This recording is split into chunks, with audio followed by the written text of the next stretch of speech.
and other issues. And the people who partner with us and help us do this kind of work often are at the Legal Aid Society. And Adrienne has been there. She understands this community and the kind of help we need. You know, sometimes we don't give the Legal Aid Society all the credit it deserves. And everybody in there ain't right either. Let me just say something. There's room to be improved. Room for improvement in the representation. But here's somebody who definitely understands the neighborhood, has always done her very best. She also sat on the red guidelines board. Okay, you know, where we need a voice on that guidelines board. You know, when they do these increases, I don't know what they thinking, but we're happy and we're blessed to have someone like her on that board. So I'm really happy she's here today, and she's going to talk about why we should not vote for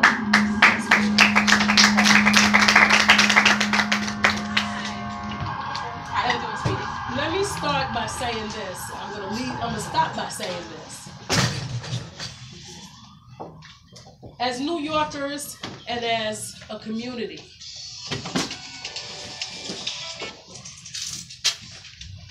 we all stand together with each other.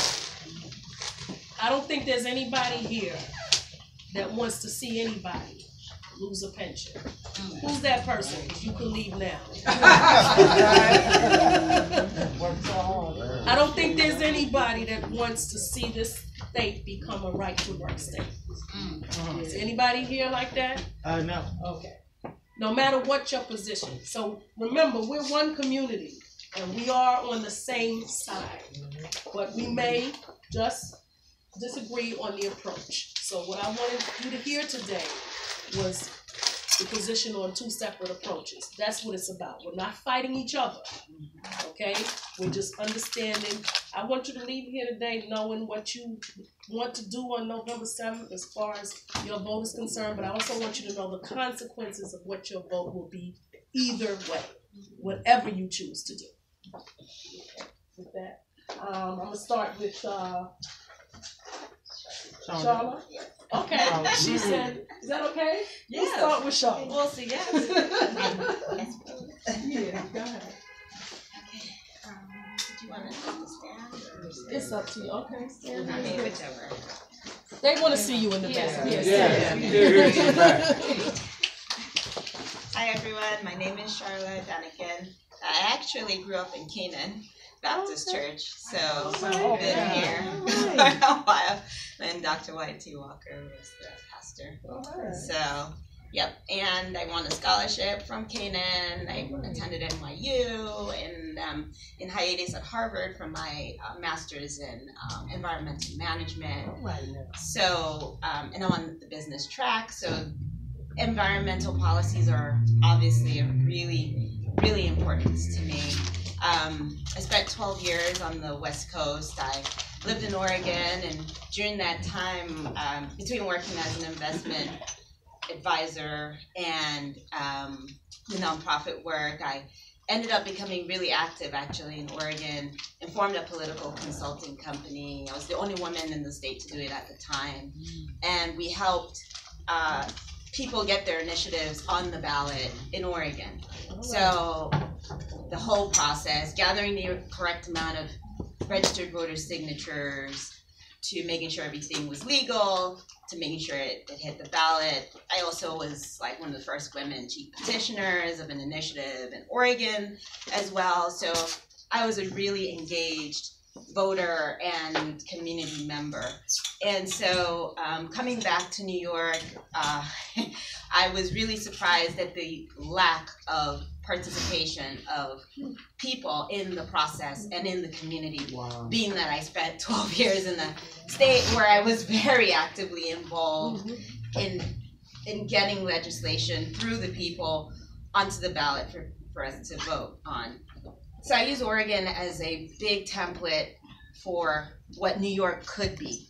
So, in Oregon, during my time there, we addressed issues such as eminent domain.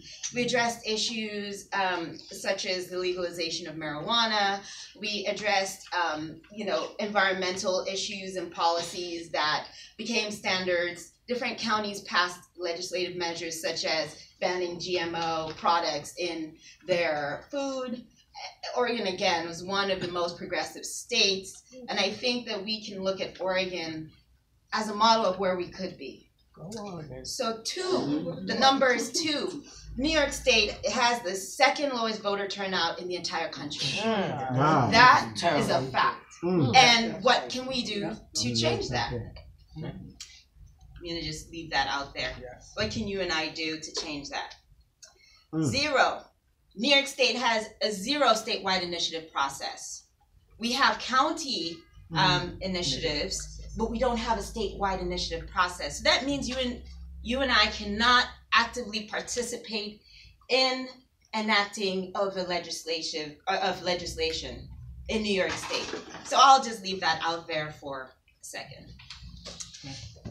1938. That was the last time we the people actually voted for holding a state constitutional convention.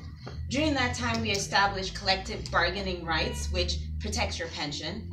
We also established the Forever Wild Clause, which protects the Adirondack National Forest. Those were 2 very key pieces of amendments that passed in 1938 that we are still living with today. Thank you so much for giving us a history lesson on what happened in 1967. In 1997, we know that the measure failed to, we the people did not really actively vote, and most of us didn't care. And also the issue was that it just wasn't publicized. So we were not aware of what our rights were as a resident of New York State. So I'm just going to leave that there for a second. We do not have environmental policies that protect the whole state. I was a former union member, worked for the Department of Environmental Protection. My father was in the class of the first 4 Black students at Cornell University in 1973, right after affirmative action was, deemed acceptable by the Supreme Court. And the same issues that he went through, I ended up going through 20-something years later in college, where I was fighting for my right to have the grade that I was afforded to in my engineering program. So here I am again, 20 years, going through that same issue. And I feel that the State Constitutional Convention presents similar issues. New York State has one of the worst pollution air quality in the country, and that's a fact. We right now live in a very interesting time. We have seen at least 25 progressive bills that could have had New York State become one of the cleanest in the country, environmentally speaking. Air quality control, water control. In fact, I worked for DEP. We did water quality testing, worked in the microbiology lab. So I actually know what I'm talking about when I say there are many lapses in our environmental policies. Okay, Charlotte, here's something, and I'm sorry, it's my fault. We didn't do this at the beginning. I want you to, if you could wrap up this point, because I want us to do some back and forth. I want to give some time. No, this is good. So you have 1 more minute, and I'll let you know, and then we'll come back. So, all these issues that I presented are issues that New York State, we face today, 2017. Not 1997, not 67, and not 38. Today, as a woman, I do not have equal rights amended to me in the state constitution as if you were a white male. That's a fact. That's for sure. We also do not have the right to an equal access to education. That's a fact, not in the Constitution. These are discrepancies that we need to address. And honestly, we are in a state of gridlock. There are 25 progressive bills, as I alluded before, that could have put New York on the map of being a progressive state. What happened? Tit for tat. There were many deals made behind the scenes that prevented these the legislations from passing.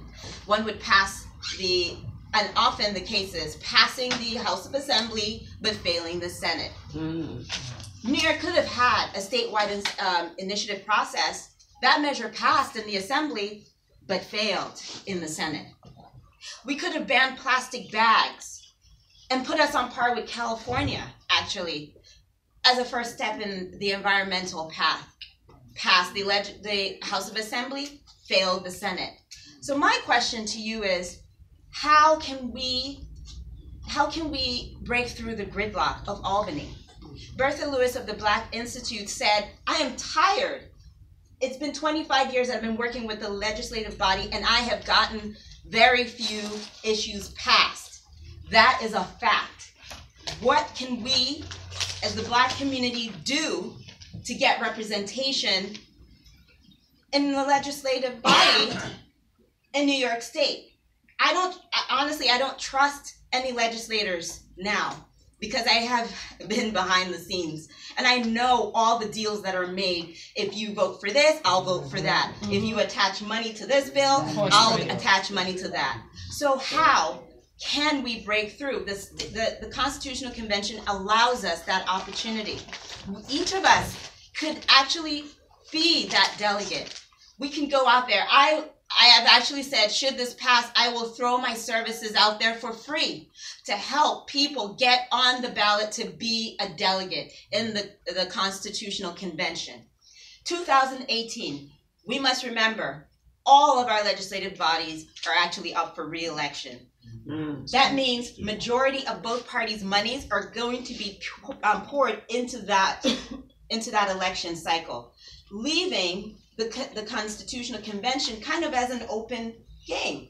So I don't see it really being economically feasible for them, for both the Democrats and the Republicans, to throw money behind the Constitutional Convention and at the same time guarantee their incumbents to win their re-election bids. It is just not economically possible. Point 6, that is actually the representation of what the Constitutional Convention would actually cost New York State out of our budget, 0.6%.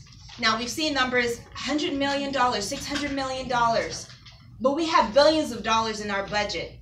Most of those monies have gone to waste. Again, from my term working for the government, for the EPA here in New York State, I witnessed firsthand, because I've seen budgets, millions of dollars going to waste through partnerships with contractors, getting extra bids in, because that's just the way it works in New York. We are probably the second most corrupted state behind Illinois, and that is a fact. Okay, we're going to stop with that fact. Thank you.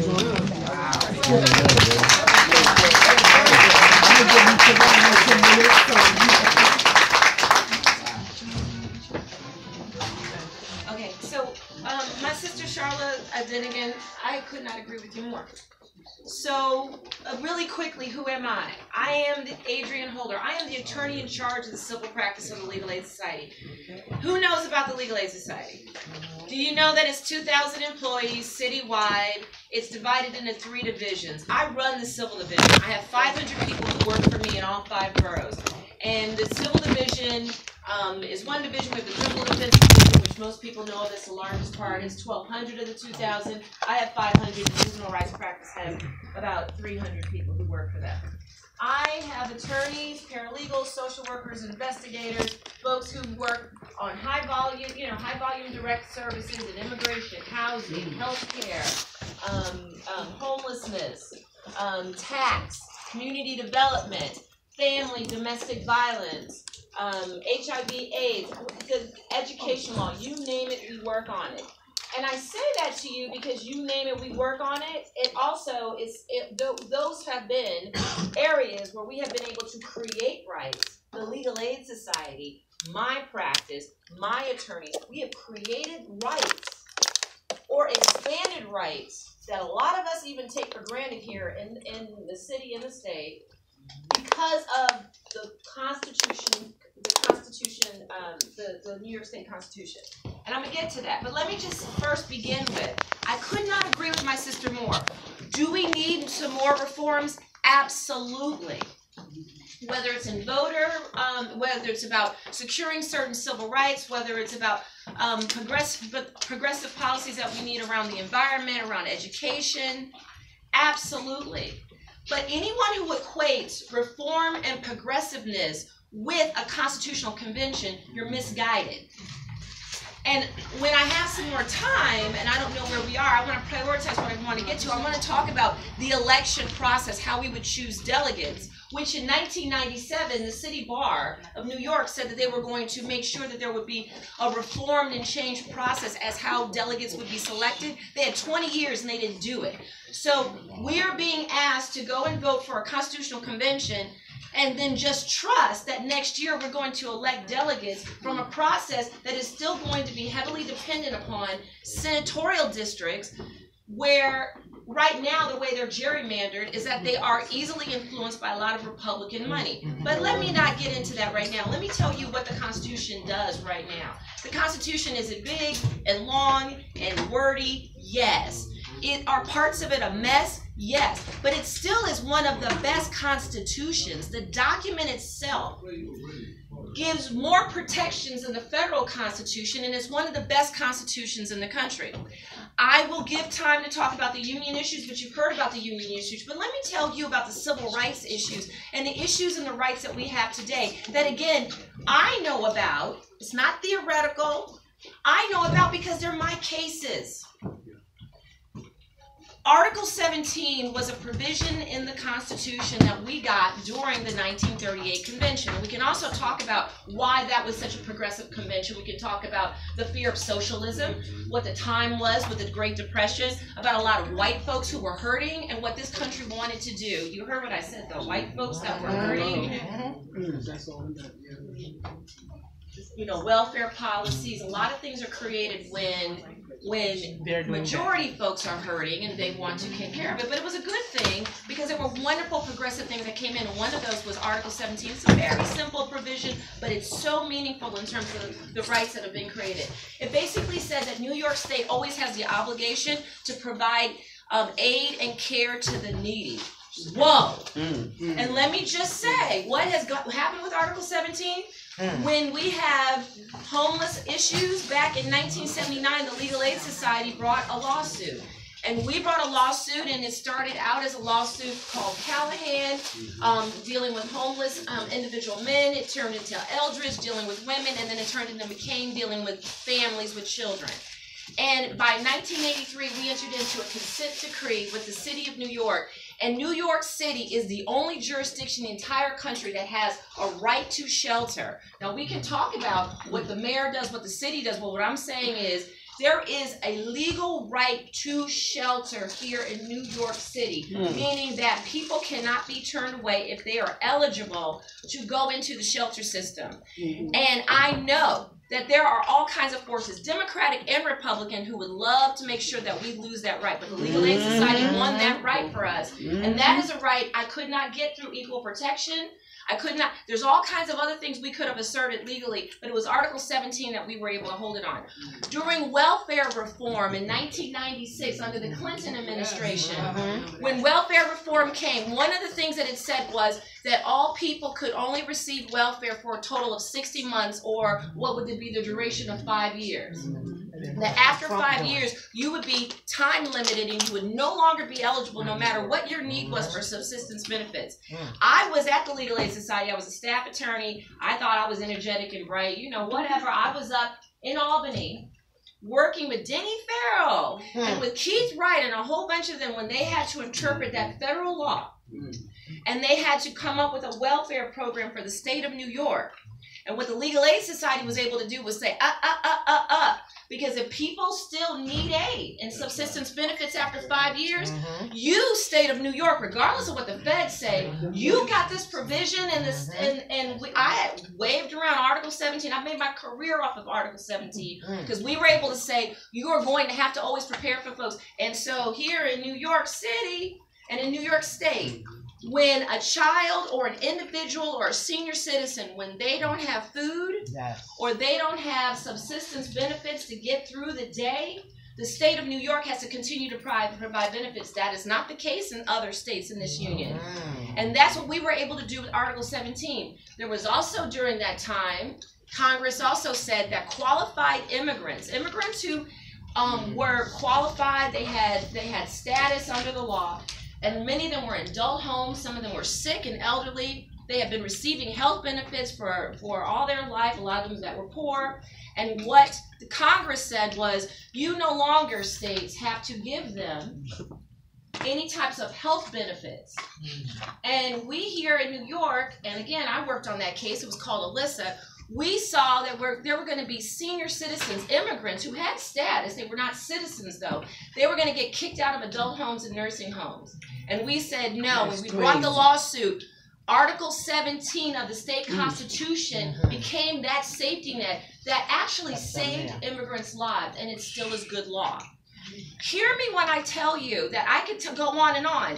Voting, yes, we have low voter turnout. I belong to the State Bar Association. I've worked on a committee to try to deal with. I'm telling you, we do need reforms. And I'm not saying that we don't.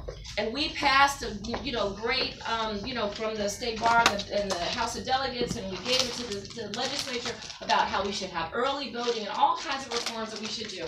And I would like to get that through. But it's not going to happen with a constitutional convention, because you know what happens here in New York State? In New York State, you and I are allowed to vote by just our signature. They ask your name, you see it, and they show you, and they turn your signature. In other states, you have to show ID. Again, that is a protection we have in New York State. If any of us believe that by opening up this document, and of course, I really do believe my sister, Charlotte, that she wants to see reforms. I believe everyone, I've had this debate for over a year, we've been talking about this. And I believe everyone in New York City, when they say that they want it to be a people's convention, they want it to be about progressive measures. But we're not just, we got to get outside of this idea that we're just this bubble of wonderful progressive folks here in New York City.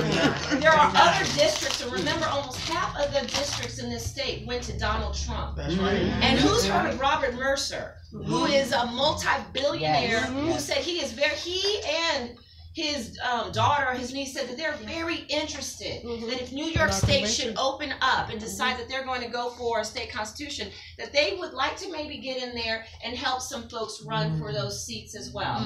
No, I'm not trying to tell you to be fearful, because I'm not fearful, and I gave my career at the Legal Aid Society for 26 years championing issues and bringing litigation. And I'm telling you about these litigations, and you can say, oh, Adrian, that is so fabulous, but you should understand, when I brought some of those litigations, including having to, I didn't bring the right to shelter, but we've had to defend the right to shelter because there have been Democrats who assaulted.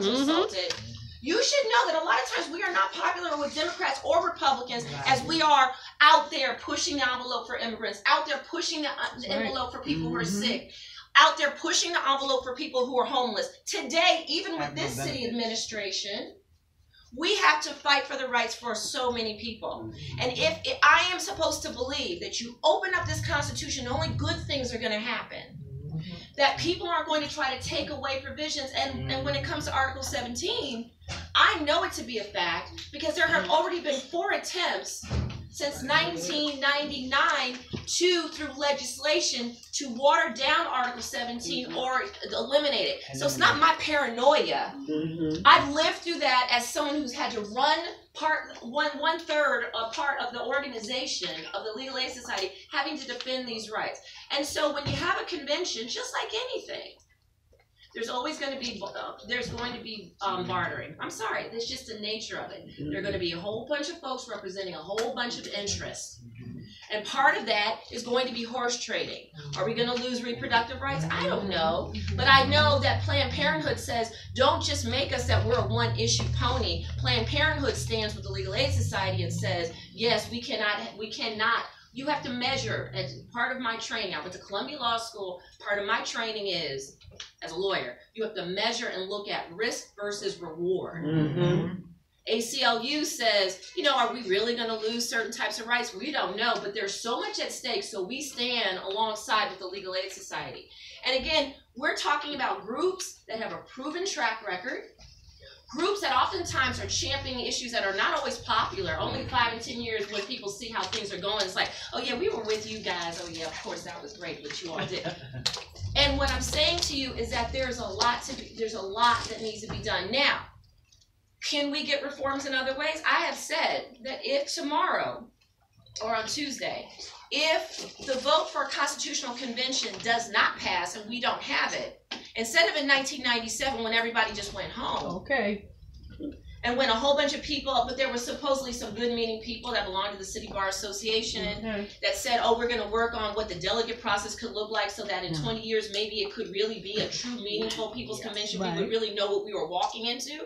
I challenge all those folks, if it does not pass, and that is, you know, I'm saying I'm opposed to that, my organization is opposed to a constitutional convention, I would hope that people like my sister here and others would work with me to talk about those reforms, because I'm tired of doing some of this stuff by myself and with some of the same groups like the ACLU and NAACP Legal Defense Fund and all the same groups, Center for Constitutional Rights. I love Vince Warren, that's my boy, but you know, we could use some more of your help and everyone else's help. And so folks who are calling for this, I hope that they'll stay. Now, if there is going to be a constitutional convention, and if on Tuesday people vote for it, then you best believe I'm going to be involved in that as well. All right. I'm going to be very sad, but I'll lick my wounds the same thing I did a year ago when this national election. I told my staff, go ahead and go into fetal position, and you know, be sad.